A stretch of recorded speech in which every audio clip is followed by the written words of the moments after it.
Que o diabo é Satanás. Não, o diabo é comedor de animal, ou seja, toda pessoa, baboso, bandianga, bibulo, são diabo. Comedor de carne e sangue. O alimento não pode fugir o seu propósito de criação, de existência. Todo alimento tem que ter prazer para ser comido.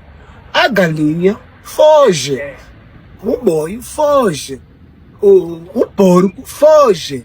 E assim como você tem família, eles também têm família. Tudo que tem sentimento, tudo que tem olho, tudo que tem pernas e mão, cauda e barbatana, escama, não foram feitas para ser comidas.